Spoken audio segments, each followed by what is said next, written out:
Mesiyas natin.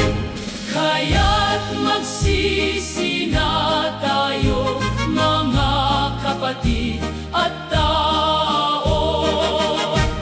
Ituwid ang landasin niya, bawat puso'y magsisi na.